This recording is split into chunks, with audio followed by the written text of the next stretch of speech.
And we are now live streaming. Great, thank you.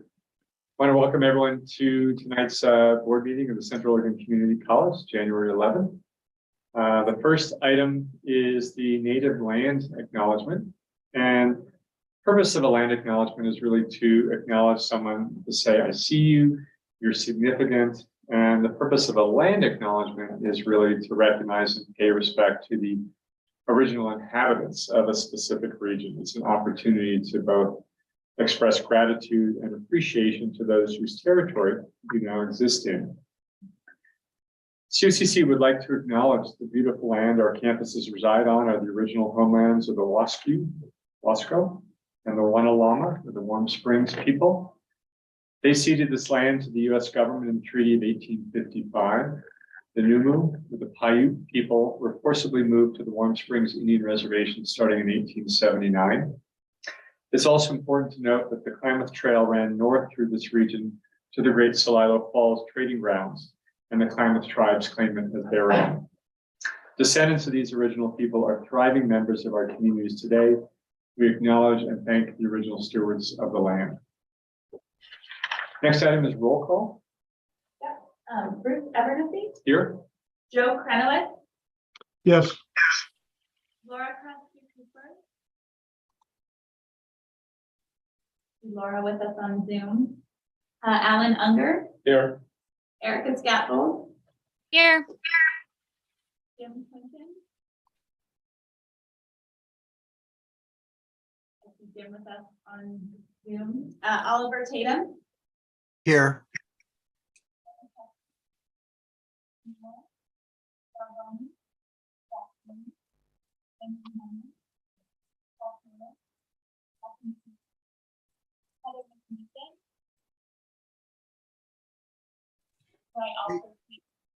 Jen, I'm sorry to interrupt. I just want to make sure that you know that your audio is not really being picked up by the mic. Yeah, I was just gonna say, I think I heard my name, but it's hard to hear.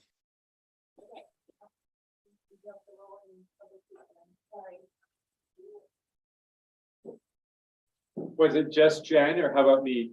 Can hear you just fine.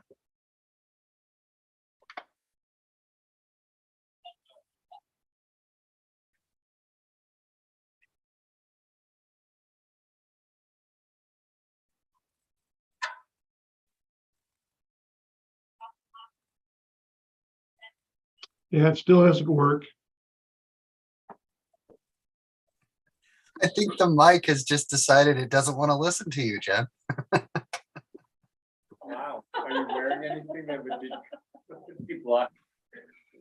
No, but so you can hear Bruce just fine. Well, now we can hear you. I don't know why. It's like picking up some words and then just not registering other things that you say. Yeah, now you're silent again. Now we can't hear Bruce either. Okay, I'll let you go troubleshoot. Because with only Alan and myself, we do not have a quorum.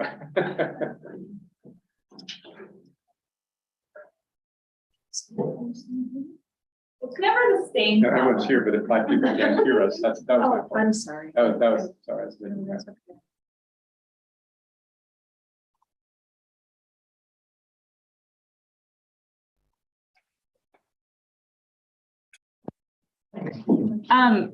Oliver else, how's that? If that works. Yeah, can hear you great. Great, all right. Well, we'll try this, and if it goes sideways, let us know, please.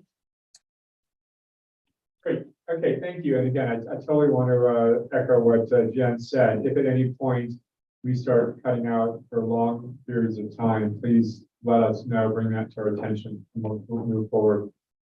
The next item is agenda changes. I'm not aware of any changes. Nope. Okay, next item is public comments. Is there anyone that would like to present to the board? Anyone online? Okay. No. Next item is reports from Heather McMeekin, President Common.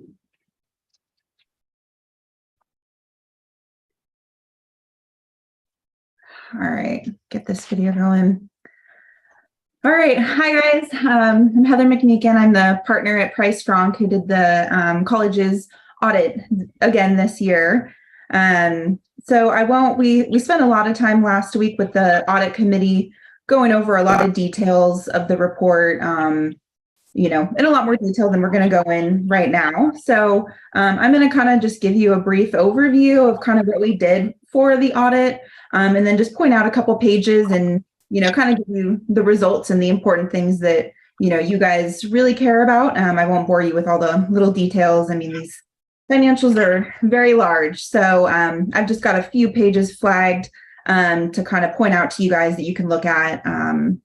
It doesn't even have to be today. If you ever have any follow-up questions or anything that I missed, definitely I'm always available, or Kathleen's always available to answer any questions.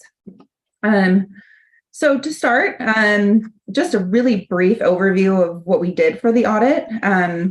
We go in and we test controls. So we talk with Kathleen and the staff and everyone, just kind of see what they say their controls are. And then we do very detailed testing to make sure that those controls really are functioning as they intended to. And we're happy to say that, everything looked great. All of our testing came back showing that the controls are in place as intended. Especially with, some remote employees the last couple of years, just changing up processes. It appears that you guys, maintained the same levels, of controls that you had before, and everything's functioning as it should. And that's kind of looking at payroll, your disbursements, bank recs, journal entries, things like that. Other than that, we do a lot of cutoff testing, just make sure things are in the correct period. And then we do a lot of testing on your federal funding, which is called our single audit. Those are just a couple brief points of what we actually did while we were on site. So now you guys have the financials in front of you. I'll just point to a couple quick pages for you. Page 1, this is one of the most important pages. So you'll see the first paragraph there is our opinion. So we gave you guys a clean opinion. All your financials looked great. Everything appeared, presented fairly in all material respects. We didn't have any issues with the audit. So that's the most important thing that you guys all need to know, that it was a clean opinion. Going on to, page 5 through 18, this is your management's discussion and analysis, or the MD&A. This is probably the best thing for you guys to kind of look through to get a good picture of what happened with the college during the year. Kathleen does a really great job at, giving an overview of the financials, a bunch of highlights. There's changes between the 2 years, and some budget to actual. So this is probably the most useful part for you guys. If you want to take a look at the financials, this is where I would, direct you to look at. Page 14 is the start of your, going back, sorry. This is on your government-wide financials, which is different than your budget basis. So I'll point to your, your general fund. That's what you guys are going to look at in your, when you guys look at your financials monthly. What page are we on now, Heather? Let's go to page 14. This is the start. I'm just going to point out the general fund highlights. So this is kind of more of what you guys, look at day by day. The government financials adds things like, debt, fixed assets, some deferred lease information. And it's just not stuff that, it's required for GAAP, but it's not, stuff that you guys are looking at when you're comparing, your budget to actual and your day-to-day operations.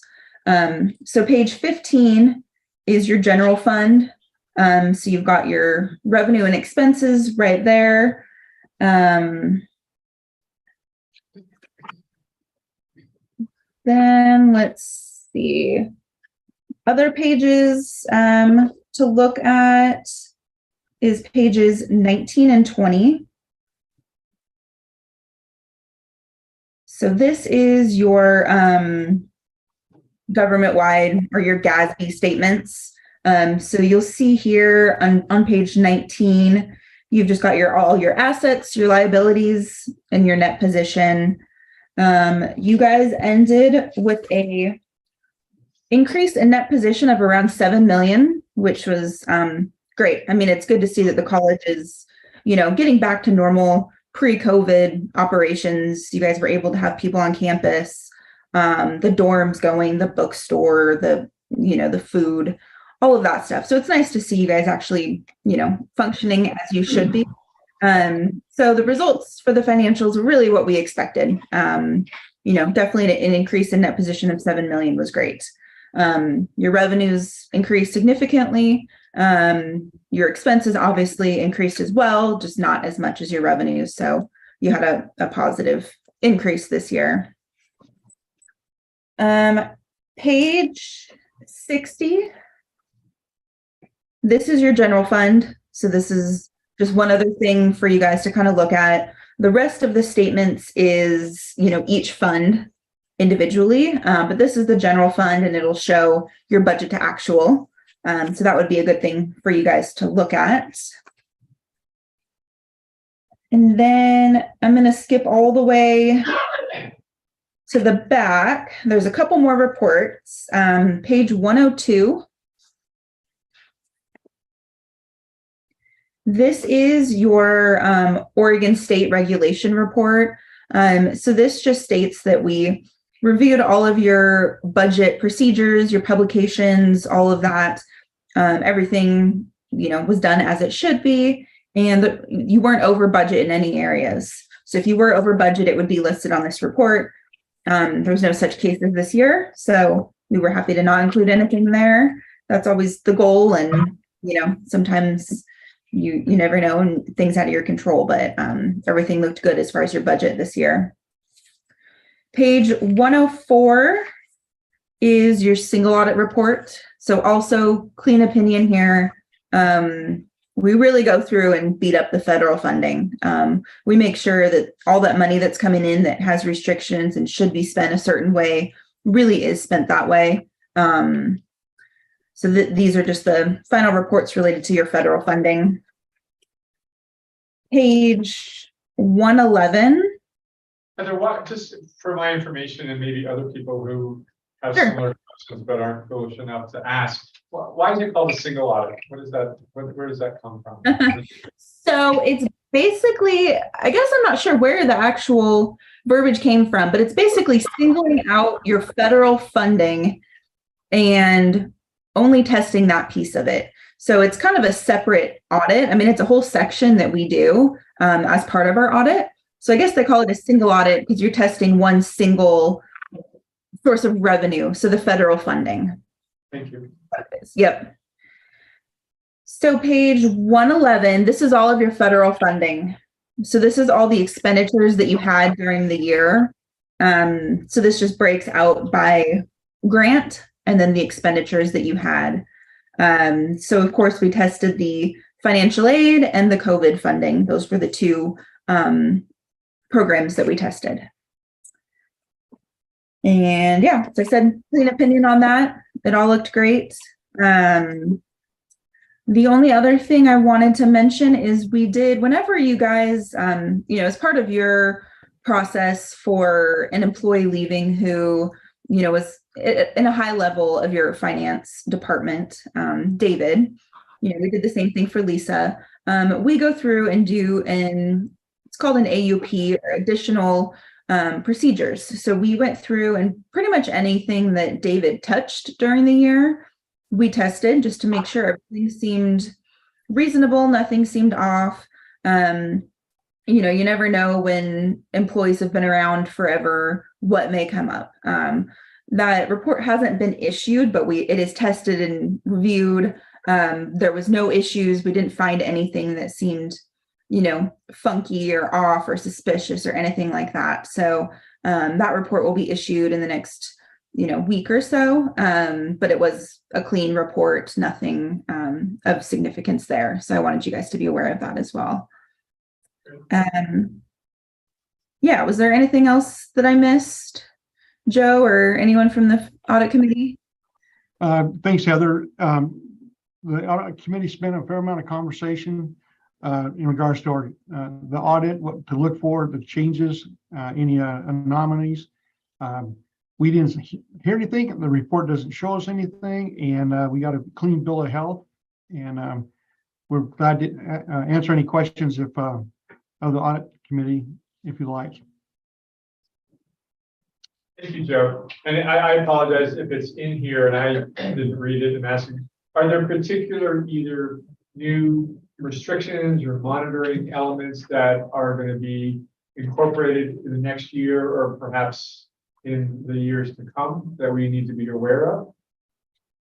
So generally, we ask the auditors to check different sections of the campuses or how their processes go. We generally have that request in July so that they jump on that.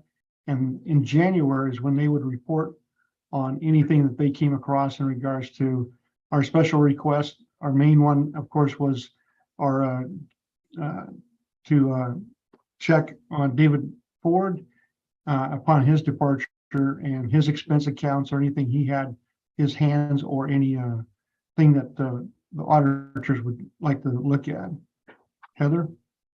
Actually, thank you, Joe. I think I was not clear in my question. My question is there anything that's being put out by the IRS as far as heightened levels of either tracking or accountability? I know we had to track sort of long-term, I think, pensions differently. I think that was implemented a couple of years ago. Anything that we should be aware of in the coming years? Yes. So one thing was actually implemented this year. I wasn't going to go into it in a whole lot of detail because it's a crazy standard. So GASB is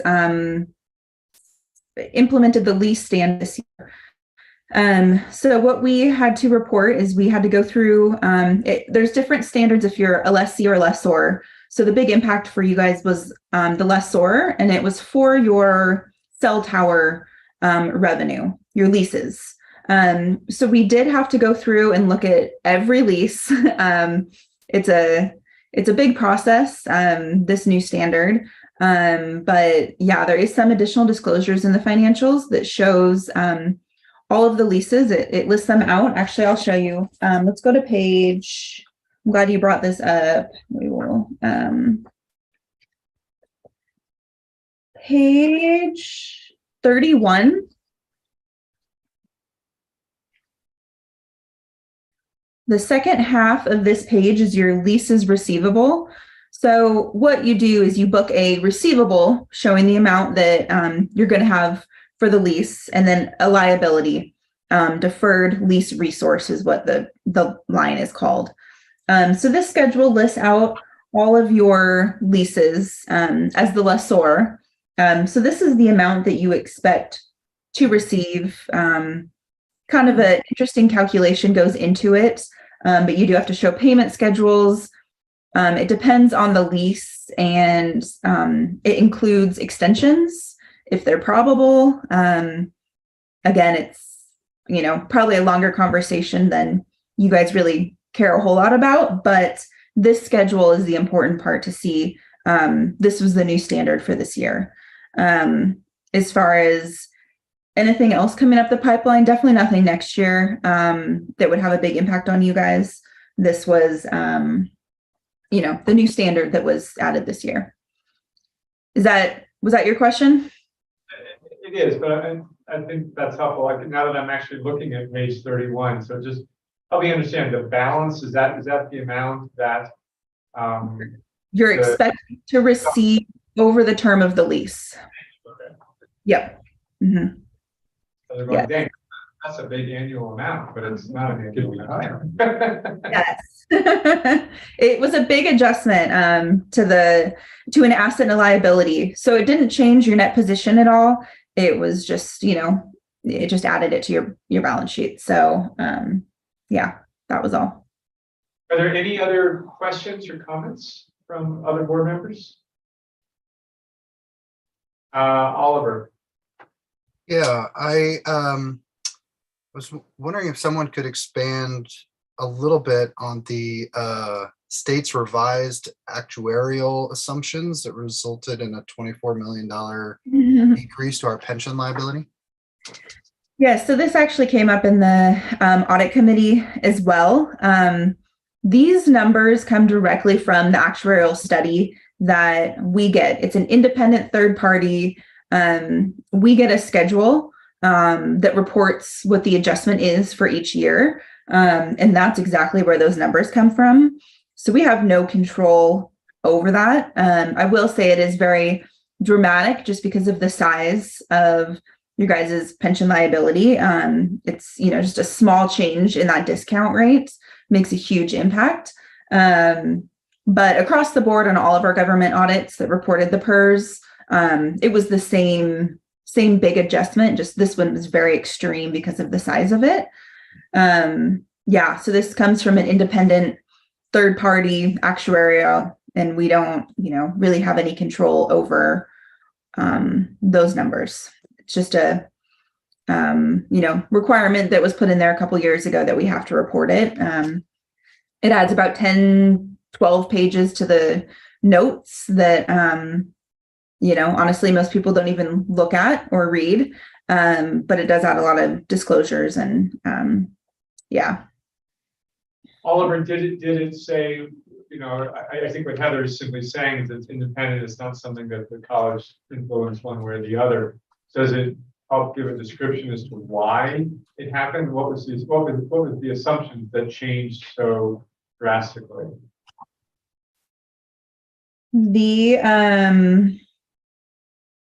If you look at page 8, this is where he's seeing the number, I'm assuming. So under liabilities, you'll see net pension liability.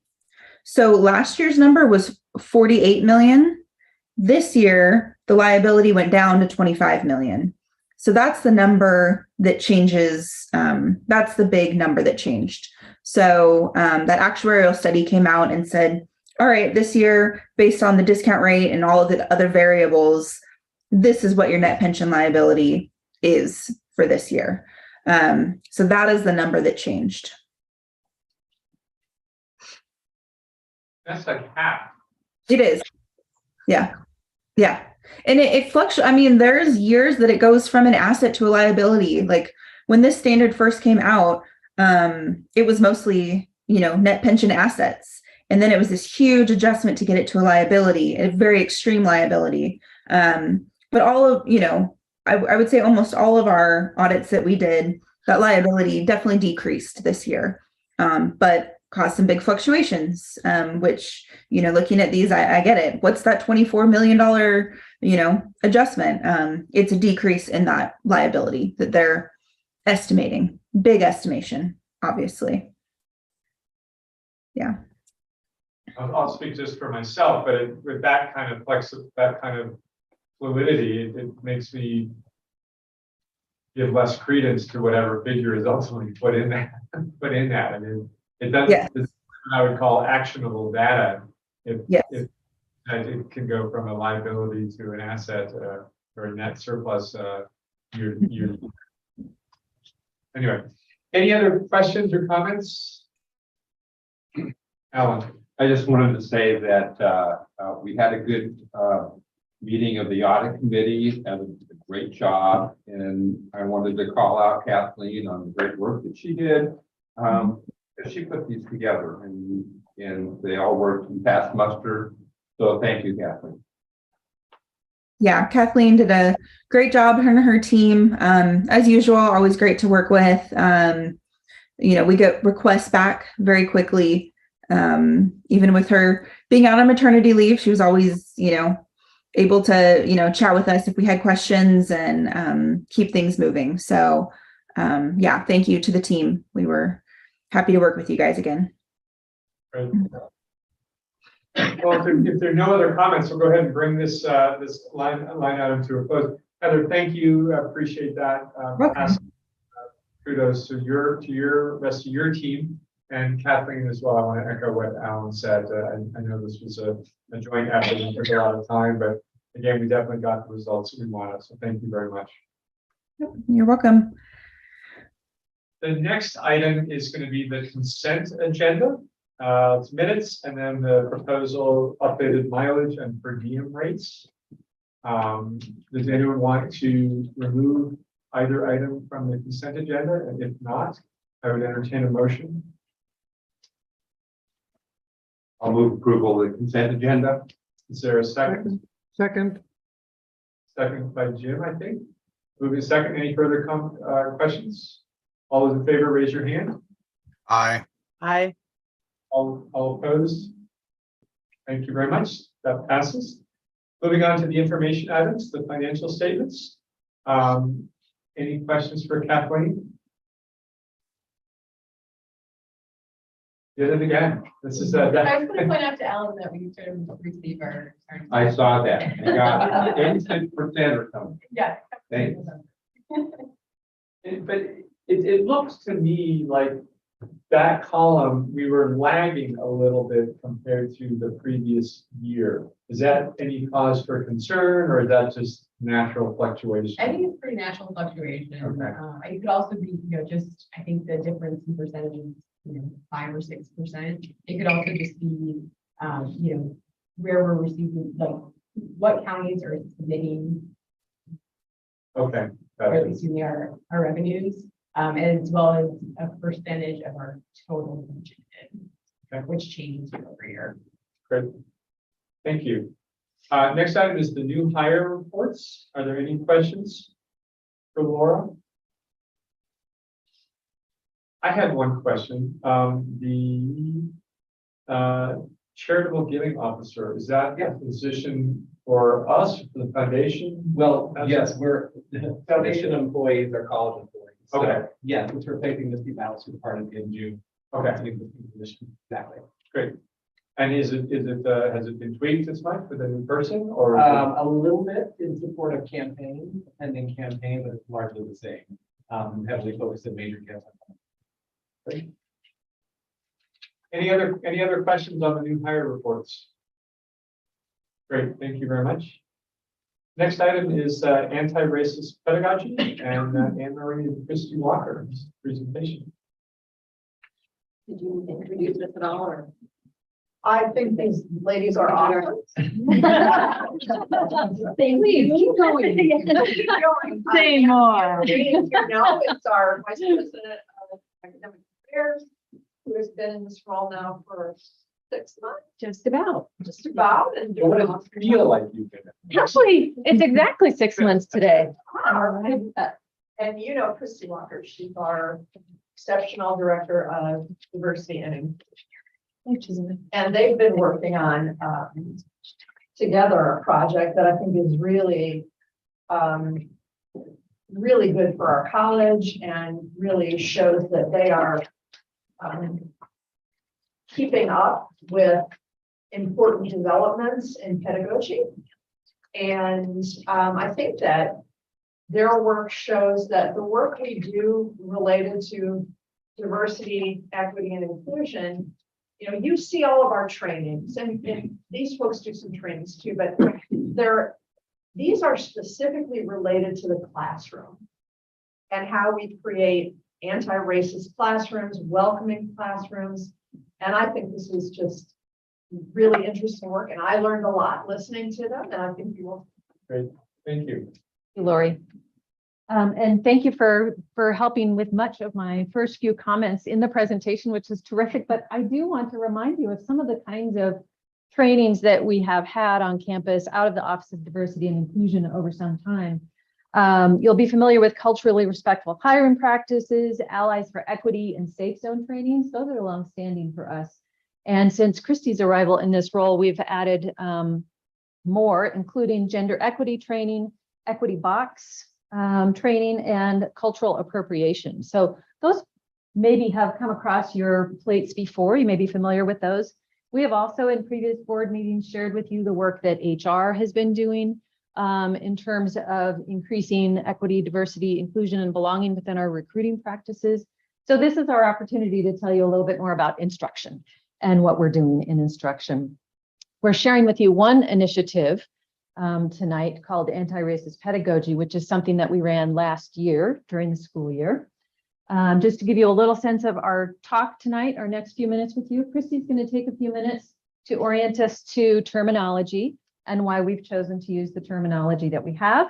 Then I'll return and tell you a little bit about the form, the outlines, the structure of the workshop. And then we want to spend probably the most of our time talking about some specific examples that should make this visible, tangible, understandable for you from the workshops that we ran. We're happy to take questions along the way, or we can certainly, we'll certainly also invite questions at the end of our presentation as well.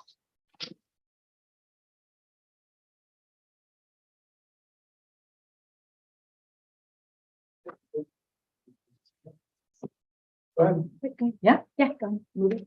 So one of the first things that people ask us is, what is anti-racism? Right? Because it can be a tricky word for some folks, and it can even be controversial for some folks. And so we thought it was important to define anti-racism for you. And it really is more than just being non-racist. There's a difference between saying that you're non-racist and saying that you're anti-racist. And it's about actively identifying and opposing racism. There are folks sometimes that think, well, how can I be racist when I sit next to someone who is Black? How can I be racist when I go to a gym who's run by someone who's a person of color, right? So we can very easily be in a space with people from different identities and still be racist. And so it's not enough to just say, I'm not racist, or I don't practice racism. And so being anti-racist is putting action into it. It's kind of like the way we say that being an ally is an action word. It's not enough to just use the words. You actually have to perform, right? And truly believe, in my opinion, I would say, and truly believe in what you're doing, because it's also not enough to just go through the motions. And oh yeah. One of the other ways that I've heard it expressed is being non-racist is great, but the problem is it is accepting the status quo. And in order to actually recognize how racist the status quo is, you need to be actively. Right. No, thank you so much for that. That's exactly it. Because of course, most people that you talk to are going to say that I'm against racism. But actually doing something about it makes you an anti-racist. So it's rooted in action, about taking steps to eliminate racism, not only as the individual, institutional, and structural. And so why do people struggle with the term anti-racism or anti-racist? So people often mistakenly believe that simply being not racist is enough to eliminate racial discrimination. The problem with this perspective is that white people are often unaware of their own unconscious biases.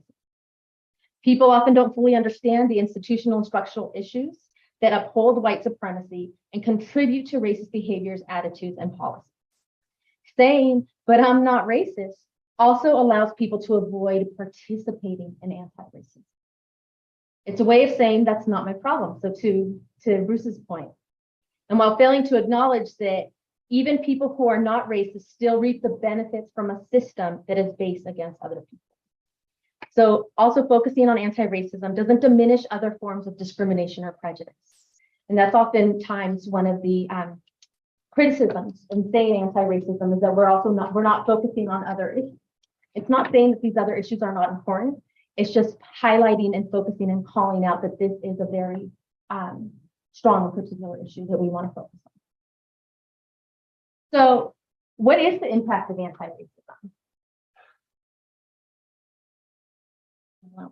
And so some of the potential effects, and these are positive, and you can go ahead. It's reducing obstacles, improving educational experience, reducing racial disparities, improving interventions. So you can see that there are a lot of positive outcomes that can come with practicing anti-racism. That, in my personal belief, is that anti-racism practices benefit everyone. To tell you a little bit about the workshop and how it operated, I guess you can just stop share for the moment. That's all of our slides. We have just a couple of websites to show you in a moment. This initiative was a collaboration between instruction and the Office of Diversity and Inclusion. And so that was a really fun project for us. We got a lot of energy going between the two groups. It was supported by strategic plan funding. And we had 45 instructors participate over fall and spring terms. They represented at least 24 different disciplines, and those disciplines were about evenly divided between CTE and transfer. We ran 4 different groups in what we called tracks or subject areas. We're going to tell you a little bit more about each of those as we give you examples in a moment, but know that there were 4, and each of those 4 represented different ways that one can become aware of and address systemic inequities in our program. Or as Christy said a moment ago, actively change the policies, behaviors, and beliefs that perpetuate racist ideas and actions. Each of the tracks was guided in partnership with staff from ODI, Office of Diversity and Inclusion, and faculty members. So we began, why don't you pull up the page with we began the series of meetings with a plenary session, and we invited to speak Rupika Rassam, who was formerly at Salem State University, now at Princeton University, to do a plenary session for us on, as she's titled it here, anti-racist pedagogies. She gave us permission to record that and to place it on our website so that it would be available throughout the year and longer. It was shown at our faculty retreat at the beginning of the year. So although it was intended to be something that workshop participants needed to participate in, it also then became available to all faculty members for starting off our year. And we got very good feedback on that. It's about an hour, so if you have an hour's time and want to dig in more, she covers it all. Each of the 4 groups that were organized met 3 or 4 times during the term. And then the faculty involved completed additional reading and homework assignments outside of those meetings. We had a requirement that each participating member produce some kind of work product at the end, and that needed to be shared with others, with other faculty. And so several of our faculty shared their work products in a teaching academy. I believe it was in January. That's also available on our website. Many people got together in smaller groups. We had some smaller share out sessions where they shared their work products. And then we also asked that they send them to us in digital form so that we could post them on here. If you'll just scroll down a little bit, Christy. So all 4 of those are showing. This is the web page that names the 4 tracks that we had. And if you go to this later and you click on any one of those tracks, you'll get taken to the work products that came out of that particular track. So as we are about to give you some examples, I want to let you know a couple of things. The first is that we've chosen examples from disciplines that might surprise you a little bit. They are not the obvious ones that would have chosen or covered something in the nature of anti-racist work. So that should be interesting. And you may also listen to some of these and think, right? But I want to, again, reorient you to something that Christy mentioned a few minutes ago, and that's the idea that anti-racism reconsiders structures and systems. And that's a lot of what was going on in these workshops, is reconsideration of structures and systems. Anti-racism is an ongoing practice of understanding and addressing structures and systems that marginalize and exclude people. So this is where we were really digging in. And I just want to give a shout out to Michelle De Silva, who has been an excellent support in helping us get all of these products onto the web page. And so as more things come in, she continuously updates it for us. And so just thank you, Michelle, for listening. So the first one that I want to talk about is the topic was facilitating culturally competent conversations. And this product was submitted by Teresa DeSitter, who is a biology professor here. And her focus was on, first it was on how you structure the class and how you make it a welcoming environment from the beginning. And so whether that included like prompts at the beginning of how she's going to introduce herself to the class, how she's going to have students interact with each other. And then with that, she gave an example of a very specific lesson plan. And in biology, she started to notice that typically when you're talking about skin disease or just focusing on different issues with skin, that a lot of times the focus and the research that was out there that a lot of folks were using was all based on light colored skin. And it was a very easy fix for her to do to find different examples of different color skin. Because when you are trying to research, when you're trying to help someone, when you go into healthcare, when you go into really anything that would deal with skin, you're not going to only be dealing with light colored skin. And so it was a really, for her, it was a fascinating way for her to just make this one simple change in addition by showing just different skin colors and how different diseases would show up on different skin colors. Along with that, she also posted several videos that had examples from different people and different researchers, different scientists that came from all sorts of different, just diverse backgrounds. And so it wasn't just having this one very strict and specific focus. She really opened it up and broadened it. And so then in her discussion questions on like the discussion boards, she would ask, one of the prompts for her students was, well, how can you develop a lesson that has to do with skin that would be more inclusive and that would continue people? So she kept the questions going, kept pushing it, where before it was all just, this is how we do it and this is how it will be. And now she opened up the door to be able to explore and see new things and to really make it inclusive. And it was a really simple and easy way for her to do that.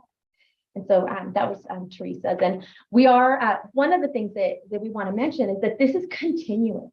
So it's not just doing one lesson plan. It's not just making one change, right? And so we have been following up with some of our professors to see how they've been incorporating this into their classroom. A second workshop track is called Reworking a Lesson, an Approach, or a Syllabus.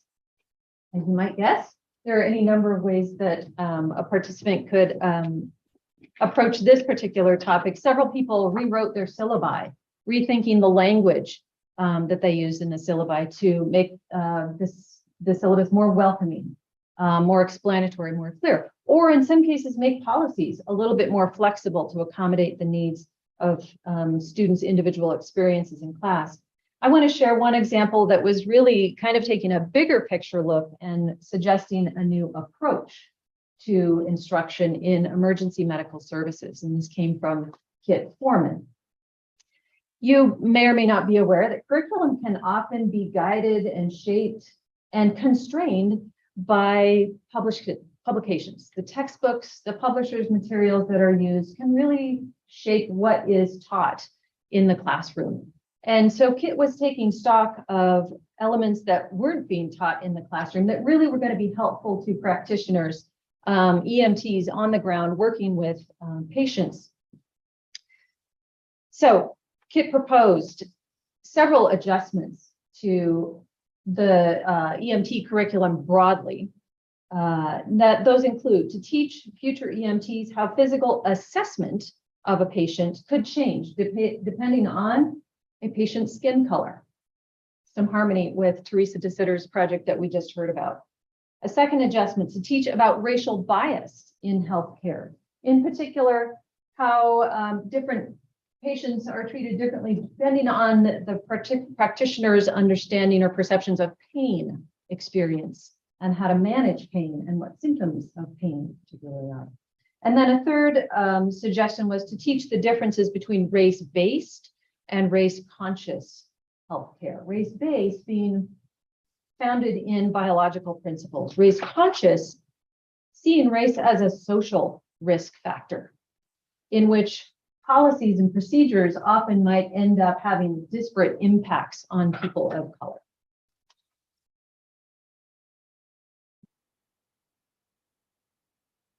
And so the next one we want to share about was on the anti-racist assessment crack. And I focused on Kiri Simning's project, and she is from the nursing program. And you're going to start to see a theme here. And one of the things that when we were talking with Kiri about what she wanted to do for her project is that she identified that The skill lab performance feedback was an area that could really use some of this attention. And at first she struggled with figuring out how this would actually be anti-racist, right? And then and again, with the theme that we're talking about, what we talked about a lot was changing the system, changing the practice, because traditionally what would happen is that there was a way that folks were taught, and then they were assessed, and they were marked whether they did it right or they did it wrong. But there wasn't much room for feedback. There wasn't much room for telling people what they were doing correctly, what they could improve on, and those things. And so students weren't getting the feedback that for them to be able to improve and grow on. And just because you don't get everything 100% doesn't mean that you're not on the right track to get to there. And so this new system that she created and this checklist that she created really focused on giving feedback and taking notes, subjective notes on what the faculty were seeing as the students were doing their skills labs. And this way you can say, well, yeah, you missed these things, but you did excellent on these. And it's really just looking at the student holistically instead of this is all wrong, you failed, or this is all right, you're excellent. And so it kind of took a little bit of pressure off the students and also on the faculty, because faculty was having a hard time with getting that feedback back to them because there wasn't a process built in for that. And so this is a really great example of just changing the system. And again, it was beneficial to all. And I recently connected with Carrie and I asked her for some feedback and how it was going. And she said that students appreciate the standardized form and they don't feel singled out when getting one. They feel like specific ways to improve written down so they can consider the information when their adrenaline levels have settled down. Because imagine taking a skills test in nursing, Oliver, I'm sure you can relate, can be pretty stressful, right? And so it's understanding and acknowledging when someone's in that situation can be difficult. And also when you get feedback, especially if it's feedback that you need to improve on, that can also raise some of those energy levels too. She said faculty like the guidance on how to give feedback and check boxes for conveniences. And their team debrief, so they've saved time. They've been shorter because they can reference back to all the feedback the students receive. So altogether, it really improved the quality of the teaching and the quality of assessment for all of their students. The fourth example I'd like to give to you, it came from a workshop called Developing Relationships, Supporting Students for an Inclusive Classroom. And this workshop focused on how do we build community in our classroom so that we're building relationships and we know people as real people. This was an effort, I think, in many ways to dismantle the traditional professor-student, where there's a gap between the two. There is the person who has the knowledge, giving that knowledge to the students, and there are the students who receive that knowledge. This building of community in a classroom helps break down that particular long-standing structure that we have in higher education. So I want to tell you about one math instructor's work. Jackie Coe in math, who's now the chair of math, wrote a reflection. Several faculty, by the way, did as their work products, reflections on their learning, and they're really very interesting to read.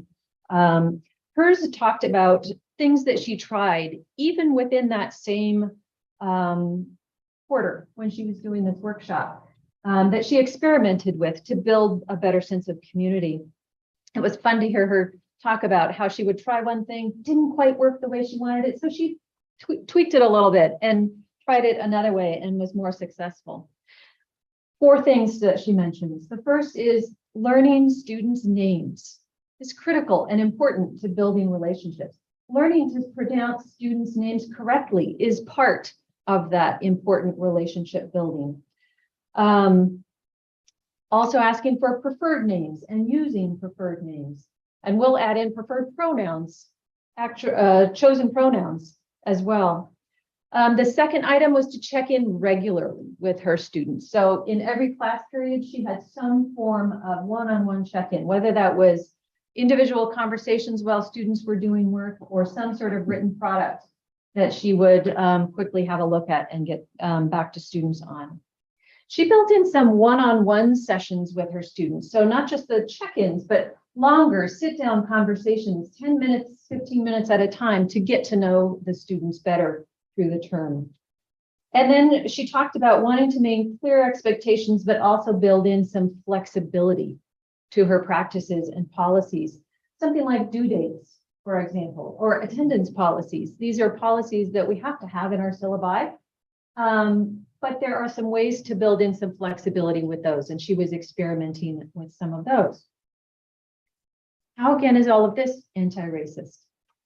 Right? You might be asking yourself, but isn't this good for all students? Yes. The answer is yes. Most anti-racist practices are good for all students, much like all universal design for learning practices are good for all students. Building relationships between professors and students breaks down that traditional divide that I mentioned earlier. That can be a barrier for many students who come from cultural or family backgrounds that aren't familiar with higher education. It can be a really daunting thing to reach across that divide to an instructor. So building relationships is critical. That way, with those relationships, the instructor is also able to address a student's individual needs. You probably know that it's not a great idea to assume that everyone's needs and experiences are exactly the same. Same goes in a classroom. And when we begin to see how systemic policies prevent us from building those relationships or prevent us from treating students with equity, meeting them where their needs are, we really need to work at identifying them and breaking them down and moving past those kinds of practices. We have one final example for you that also came out of that same workshop. And would you like me to hand those out, Christine? Okay. And I do want to add that there is a misconception that making these adjustments or using and adopting anti-racist practices is taking away some of the goals that we have for students, right? That it is undermining or that it's lessening the quality of the learning and the education that people are getting. So I would argue that it actually is making it deeper and richer and making greater connections. But a lot of times people seem to think that we are devaluing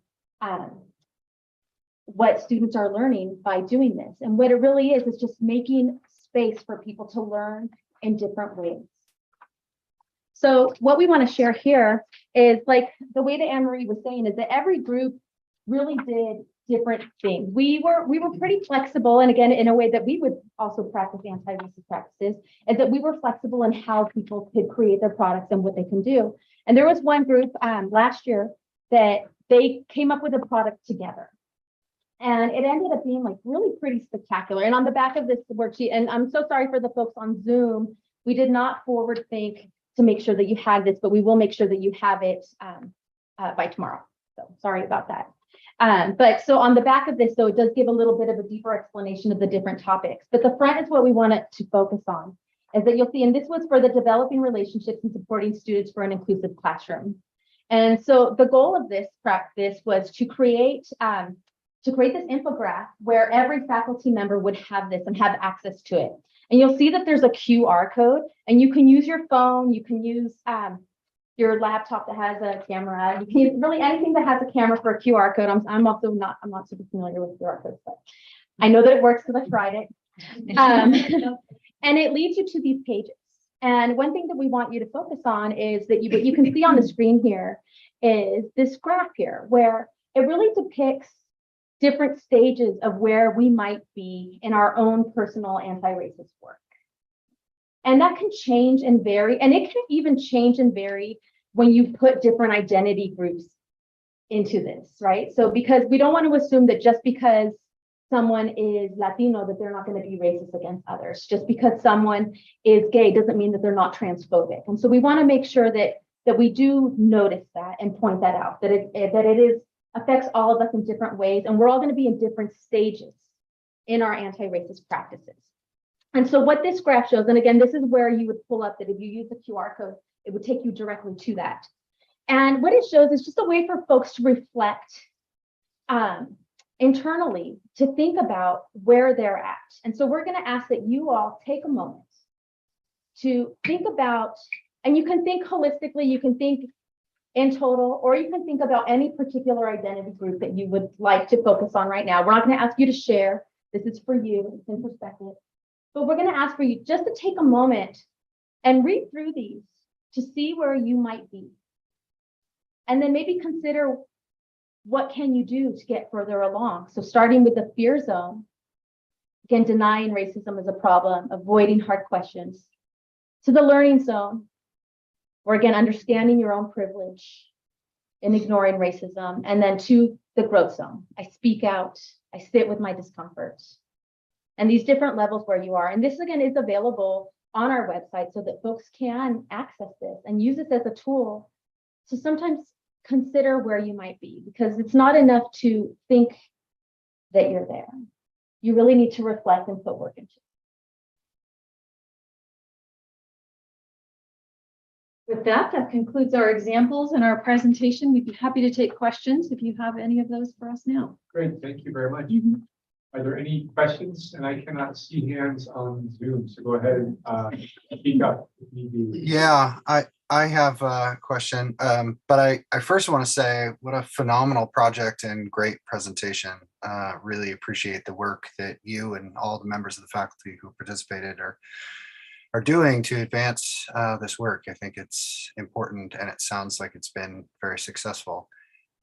Christy, you mentioned that this is continuous, that the faculty members who did participate are continuing to do this work, and it wasn't just a one and done project.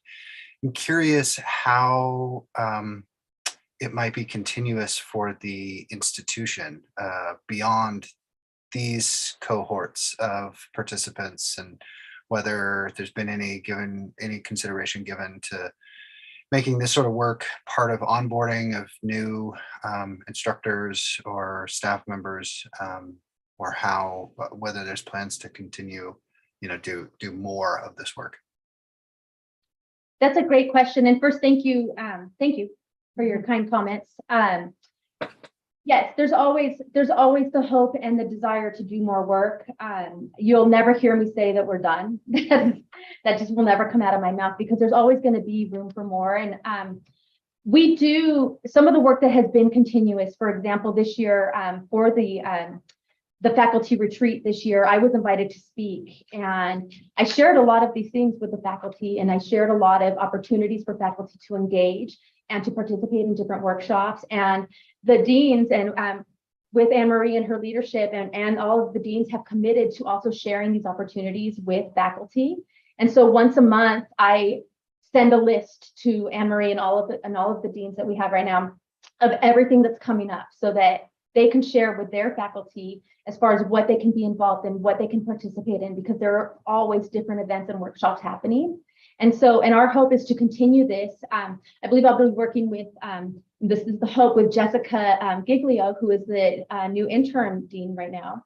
And so the hope is that she and I will work together to continue offering the anti-racist pedagogy workshop, but about continuing it, because we don't want to keep it at the same level. So we want to be able to offer like a 2.0, a 3.0, right? So keep it going. And also with that, I don't know if you all know, I am part of the strategic planning team for the next strategic plan, which there is and has been a strong focus on equity. And so I think that's part of one of the reasons of why I was invited to be part of that team. Great, thank you. Any other questions or comments? Alan? Great presentation, I agree.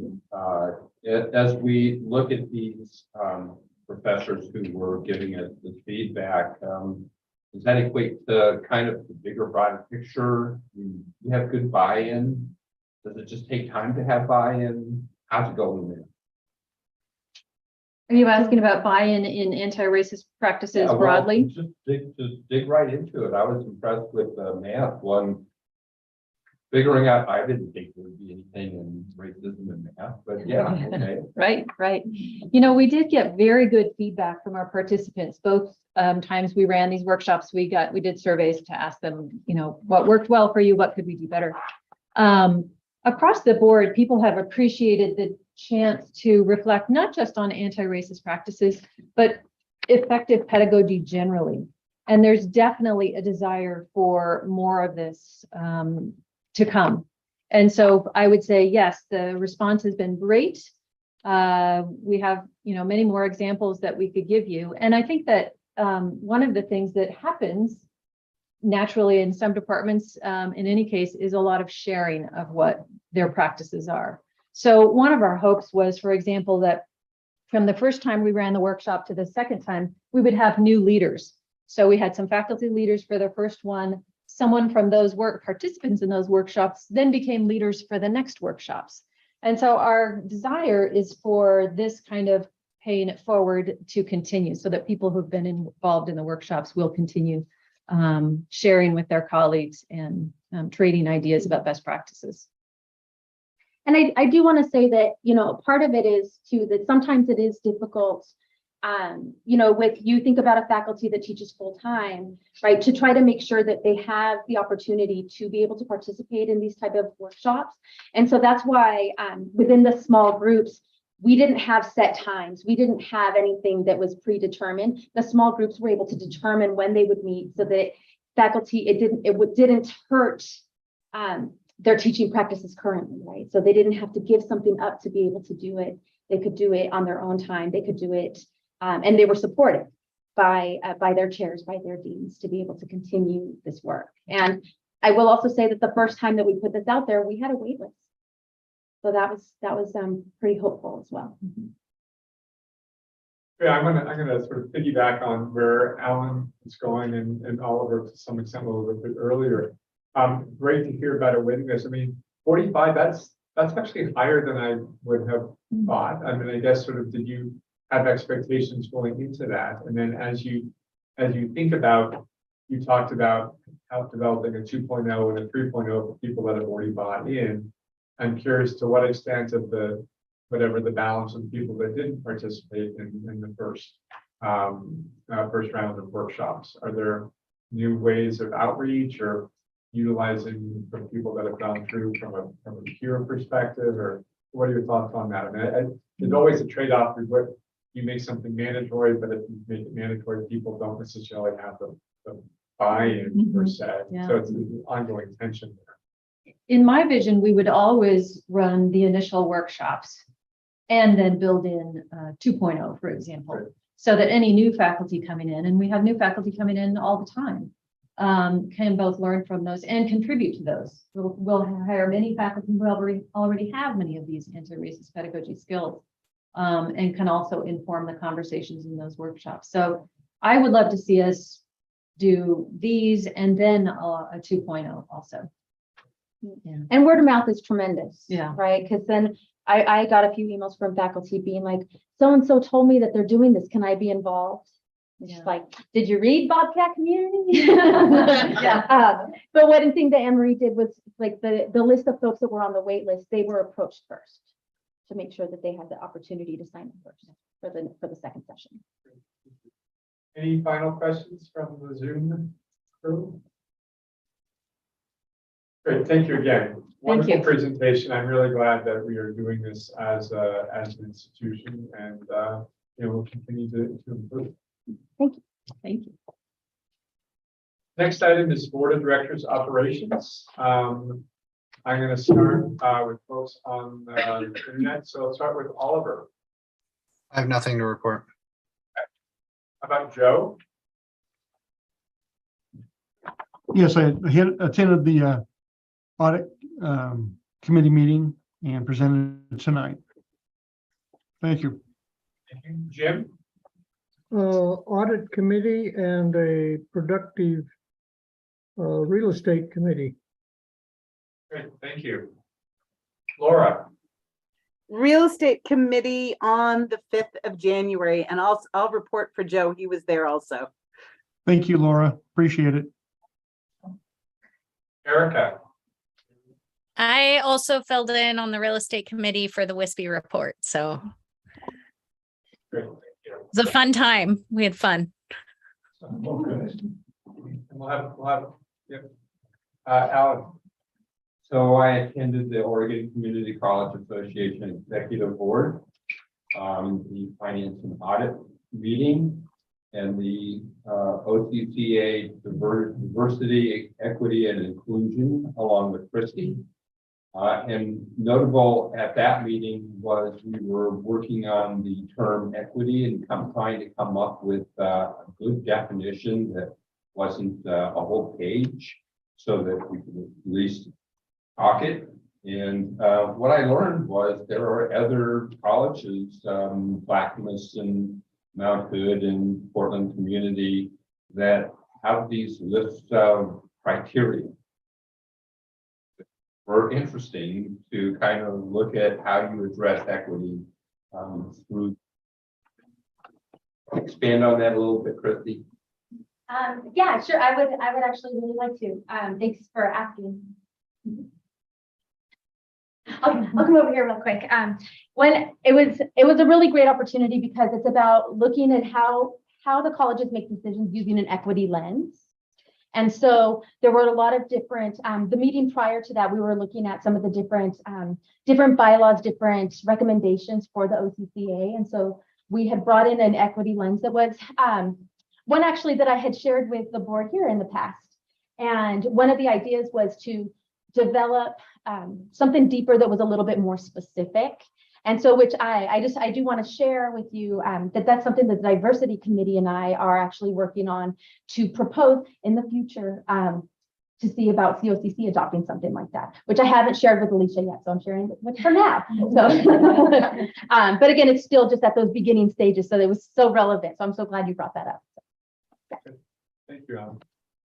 I had a very productive call with Dr. Chesley on January 6th, part of our regulars with weekly check-in.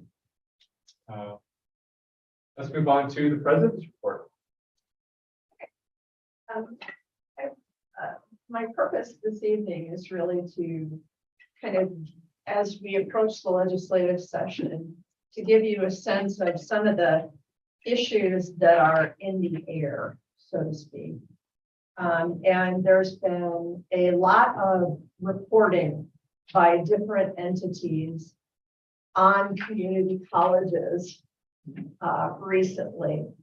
You probably recall that in November at our board meeting, I shared with you some of the high-level findings of the study by NCHEMS that the Oregon Presidents, Community College and University, Public University Presidents Commission.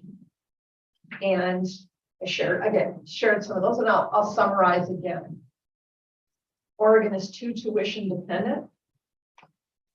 Oregon higher ed is under-resourced. If we're looking to increased enrollments to solve all of our financial problems, in the long term, that's probably not a good bet because demographics are working against us in a number of ways. And it definitely calls on a greater investment from the state to not only community colleges, but the university. It also calls on the HEC, Higher Education Coordinating Commission, to be a leader in discussing strategic priorities for the state. And it does do this certainly now, but specifically it calls upon them to be leaders of strategic priority discussions for how workforce development, economic development, and the public higher ed institutions can form collaborative goals and meet those goals. It also calls for institutions, the community colleges, to collaborate better amongst themselves. So you hear some themes there about what we need to do as community colleges, and you hear some themes about what the HEC and the legislature should do. Recently, at the end of December, the Secretary of State's office released an audit that was created to be, and at least was stated at the beginning to be, an audit of the HEC to look at HEC's functioning and how it can improve in its role of coordination of higher education. I think I know it's absolutely accurate to say that the community college presidents were disappointed in that report, which, though it was supposed to focus on HEC, really became, in my words, what's wrong with community colleges? And the proposed solution Student success rates that we wish were higher, of course. Student support services that we wish could be more extensive, certainly. And then long-term financial sustainability, of course. These are the three areas that were identified as needing to be addressed. No, first of all, no community college president was surprised by those findings. Didn't need a study to come up with that.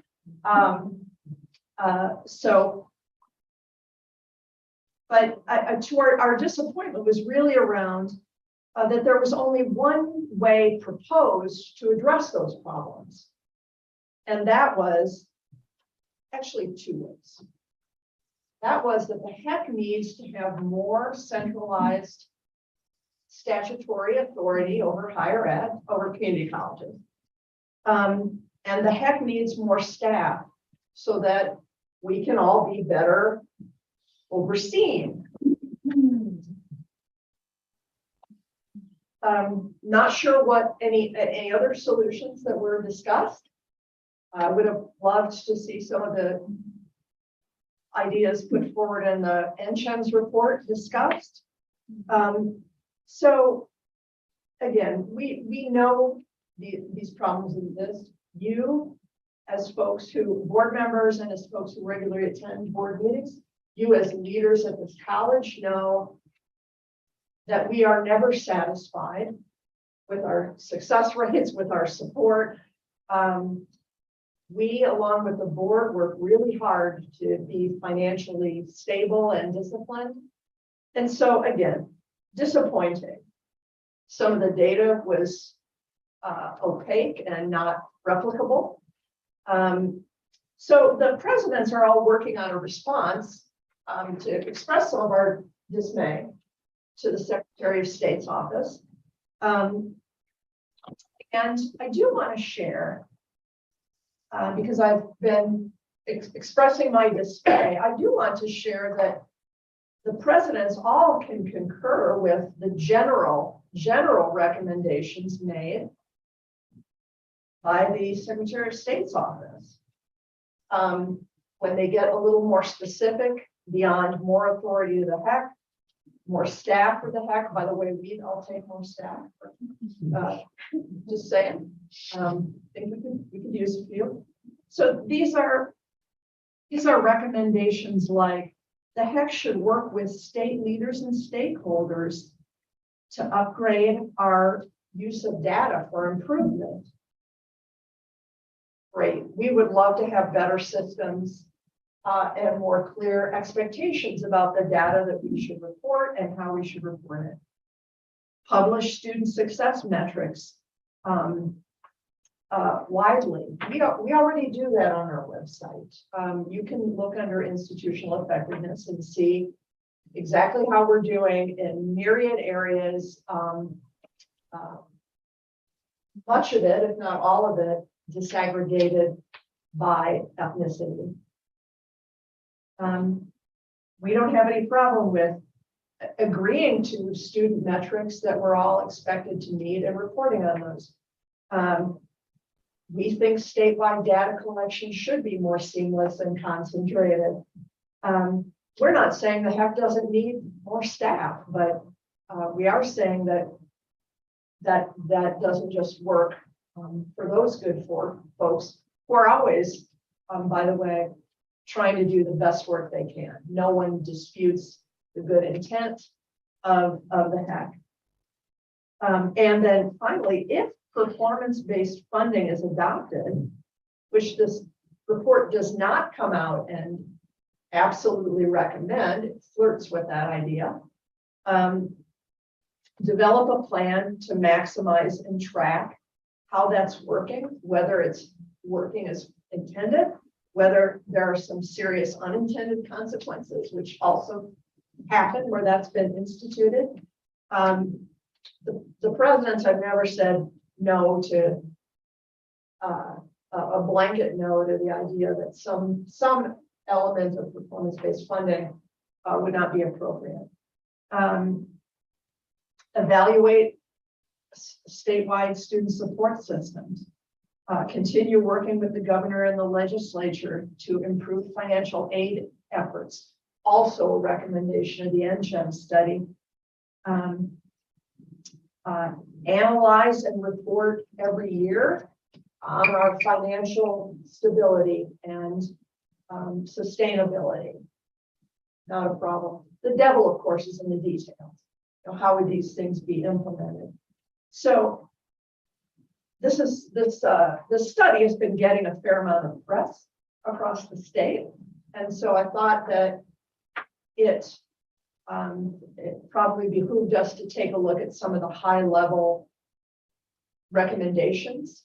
And I think the two major are more authority, more staff.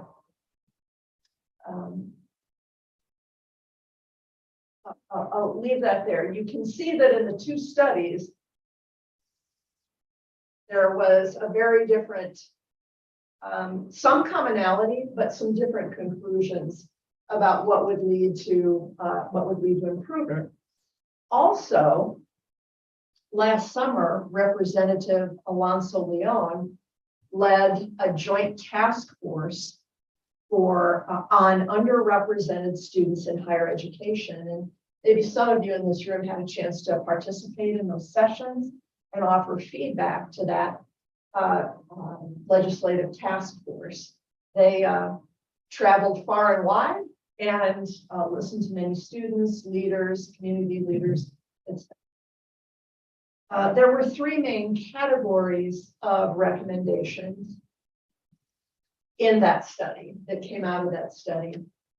The main categories were around financial aid and affordability, first of all. Second of all, additional student support and wraparound services.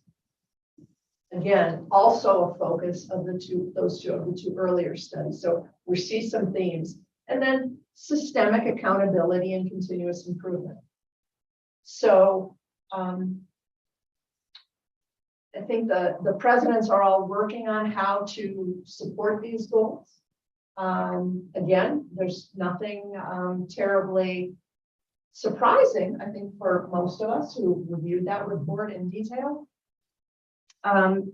But my takeaways of these three studies, which have happened in a relatively short period of time, not simultaneously, but within a small time frame, is the good to be taken from a recognition of the importance of affordability and improving financial aid structures in the state, and particularly how we support adult returning students coming to college. I think the fact that there are three of these reports indicates just has highlighted how exceptionally important community colleges are. Not all higher ed, yes, but I'm not here to talk about all higher ed. How exceptionally important community colleges are, particularly in the areas of workforce development and economic development, and raising all boats in the state of Oregon, and equity, a theme that reached through all three reports, and the understanding that that is a very necessary priority in the state. So I think it will be interesting, and I can't honestly predict at this point, to see how some of these reports show themselves in bills before the legislature and the like. But that's happening soon. To also bring you up to date, in the legislative session, the recommendation for funding increases to the CCSF right now, coming from the HEC, stands at an increase of $20 million, which obviously we support. So we'll see how that goes. It started off in discussions last fall. It started out at 29, so it's already I don't expect that to go up, but again, given some of these studies and some of particularly the legislative interest around the joint task force, it's hard to say. And then the committee that is also working, and Alicia serves on this for our college. There's a statewide committee led by the HEC, has representatives from every community college. They are reviewing the current funding formula, the CCSF. And I am happy that Alicia has been able to sit in on those conversations and be part of what you might imagine is an extremely vigorous debate. I'm not prepared to share anything at this point, but I will say this, the most recent iteration of a possible model that I've seen, that where there seems to be some coalescing of agreement, I could definitely be on board with. Not going to get into that detail because I think it hasn't been fully vetted yet, so I don't want to get out ahead of things, but right now I feel quite positive about that direction. So a key question, I guess, to summarize, what role does the HEC play in the state? And, where do responsibilities differ? My own view, the HEC should absolutely has and should have authority to set broad policy, to set strategic priorities, to work with us on standards by which we'll be held accountable, to publicize those results. Don't disagree with any of them, with any of those recommendations.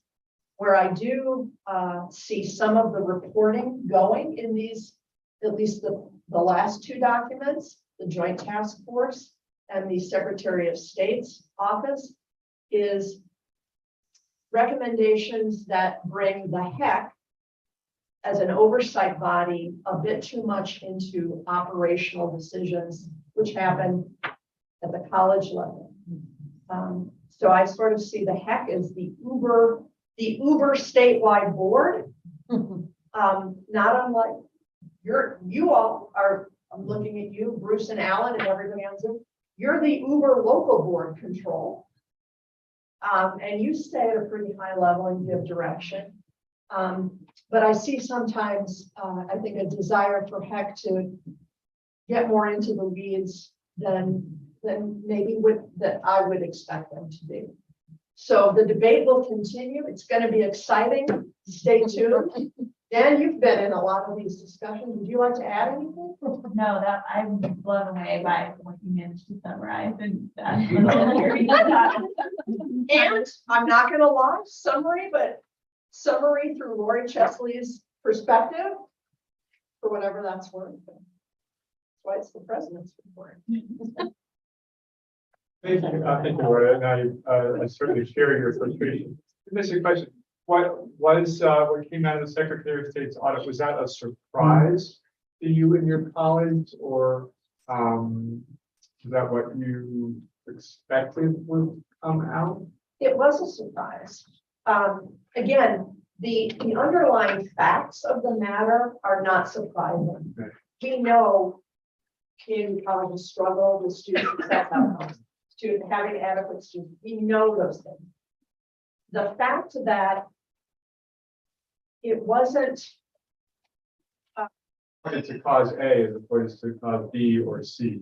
exactly, and to jump to, without, to my knowledge, any discussion of what are the various ways we could address these problems, jump to the HEC needs more statutory authority and they need more staff because it kind of felt like tonally, because you better be watching those community colleges. Well, I think y'all watch pretty carefully what's going on. One thing, because I've been listening to this report and some of the discussions on this too, and just a notable thing is that the state Secretary of State report reflects back to 2015 and things that happened. I feel like from 2015, which I wasn't on the board for where I am now, we've had tremendous gain efforts to address a lot of these things we're talking about. I don't think they're reflected in this thing. But they acknowledge that some gains have been made. Not in much detail, you know, but those, I think they're more throwaway comments, just some changes have happened, some things have improved. You know, frankly, another disappointing aspect of this is, again, it's the focus isn't on how does tech improve, it's how do we improve? And I'm all about improvement. But that's not what we were anticipating.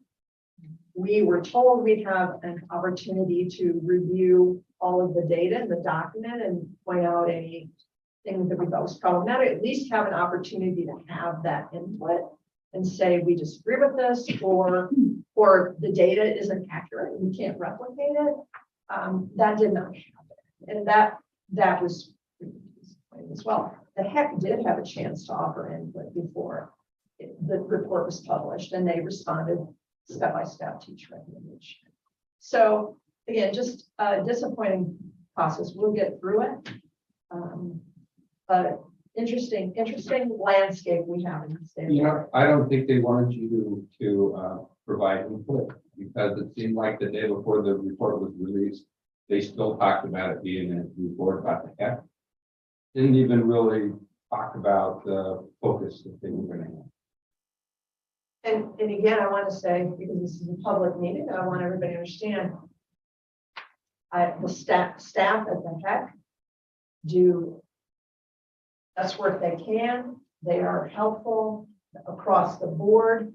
They care about students. I believe every bit as much as anyone in our community colleges. So, but just disappointing. Again, some elements I know. Thank you. Any questions from the Zoom crew?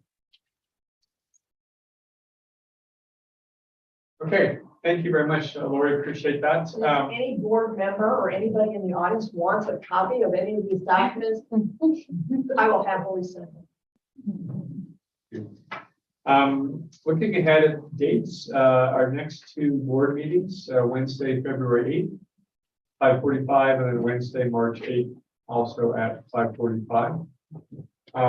At this point, we are going to adjourn to executive session. I want to read the following statement. The board will now meet in executive session. The executive session is held pursuant to RS 192.660, section 2, subsection E, for the purpose of discussing real property transactions.